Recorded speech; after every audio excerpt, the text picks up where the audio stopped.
Right now, you're probably sitting somewhere comfortable. Maybe a cozy chair, your favorite spot on the couch, or that perfectly worn-in place on your bed. You feel safe there, don't you? Secure, protected from the chaos of the world outside.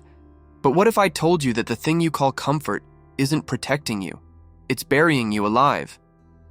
What if your comfort zone isn't a sanctuary, it's a coffin? And every day you spend inside it, refusing to push against the lid, is another day closer to suffocating on your own potential. This isn't about taking risks or stepping outside your boundaries. This is about something far more sinister, the slow, peaceful death of everything you could have been.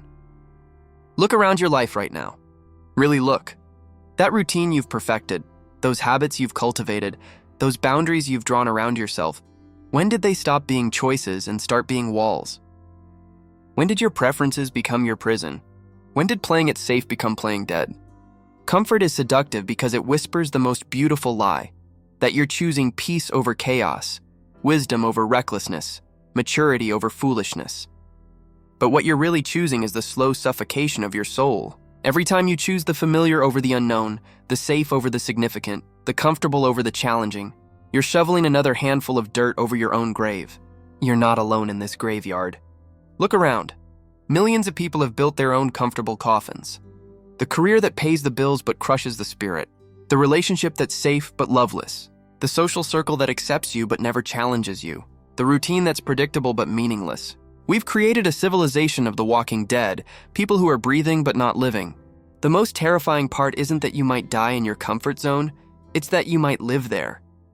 Years and decades passing by in a haze of comfortable numbness, until one day you realize you've become a ghost haunting your own life. You're present but not participating, existing but not experiencing, surviving but not thriving.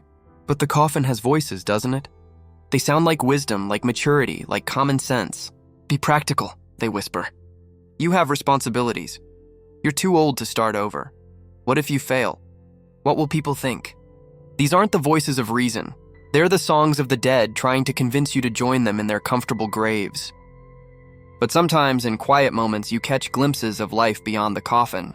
You see people who took the leap, who pushed against the lid, who chose discomfort over death. They're not necessarily happier, they're more alive. They experience failure, rejection, uncertainty, pain, but they also experience growth, discovery, connection, meaning. They're living while you're just existing, and now you're at the moment of choice that defines every human life. Will you push against the lid of your comfortable coffin, or will you settle deeper into its padded embrace? Will you choose the terrifying uncertainty of being alive, or the peaceful certainty of being dead? Because make no mistake, there is no middle ground. You're either growing or dying, expanding or contracting, living or existing.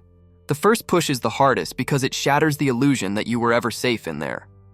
Suddenly you realize that your comfortable coffin wasn't protecting you from life's uncertainties, it was protecting you from life itself. The discomfort you feel when you push against your limits isn't a warning sign, it's a vital sign. It's proof that something inside you is still alive and fighting to grow. Breaking out of your comfort zone feels like resurrection because that's exactly what it is. You're not just changing your circumstances, you're reclaiming your life from the grave you dug with your own choices. The world outside your coffin isn't necessarily easier or more pleasant, but it's real. It's alive. It's where growth happens, where stories unfold, where meaning is made. From up here, your old comfort zone looks so small, doesn't it? That thing that once felt like your entire world was actually a wooden box barely big enough for one person. You confined yourself to a space the size of a coffin when you had access to an entire universe of possibilities. The question isn't why you stayed so long, it's what took you so long to leave. The hardest part about escaping your comfortable coffin isn't the fear or the uncertainty. It's looking back and seeing all the others who are still buried, still choosing the familiar death over the unfamiliar life. You want to dig them out, to show them what you've discovered, but you can't. Everyone has to make their own choice to push against their own lid. Breaking out leaves marks. Your comfort zone may have been slowly killing you, but it was also protecting you from the full intensity of being alive. Now you feel everything more acutely. The cold, the heat, the pain, the joy. You've traded numbness for sensitivity, safety for authenticity, comfort for growth. Some days you'll miss the coffin. That's normal. That's human. These first steps are terrifying because they're taking you into territory you've avoided for so long. Every instinct screams at you to turn around, to crawl back into the familiar darkness, to choose the devil you know over the angel you don't. but each step forward is a vote for your own life, a declaration that you choose growth over safety, experience over comfort. Strength returns to those who use it. Courage grows in those who exercise it. Confidence builds in those who face their fears. You discover that the muscles of your soul, atrophied from disuse in your comfortable coffin, begin to strengthen with each challenge you don't run from, each risk you don't avoid, each opportunity you don't let pass by. In your coffin, the weather was always the same, a constant, controlled temperature of mediocrity. Out here, you experience seasons. There are storms that test your resolve and sunshine that fills you with hope. There are cold nights that make you question everything, and warm days that remind you why you chose to live. This isn't comfort, it's life.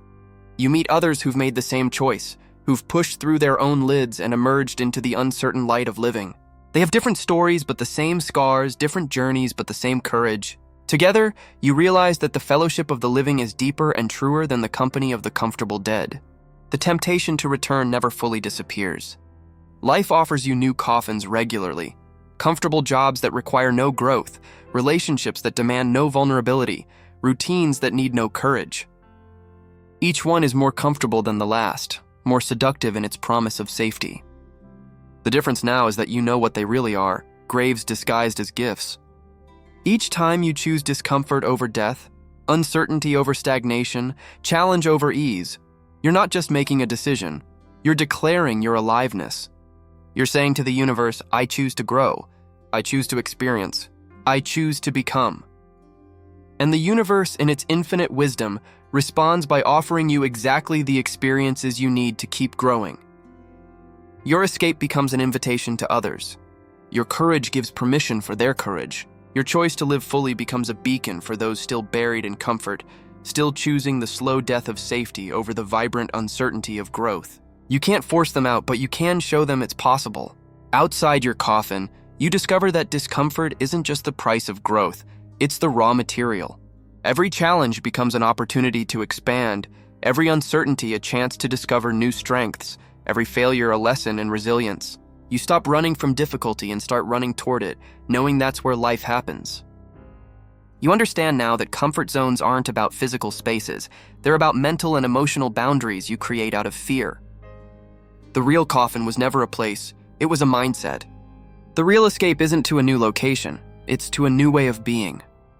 The real life isn't out there somewhere, it's in here, in your willingness to feel everything. In your coffin, you felt a narrow band of emotions, mostly numbness with occasional comfort.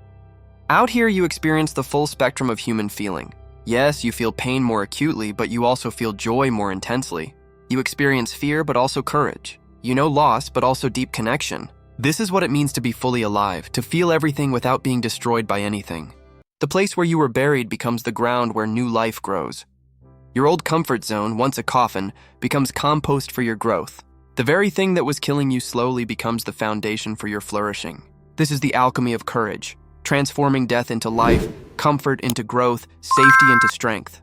Here's the final truth that no one tells you about leaving your comfort zone.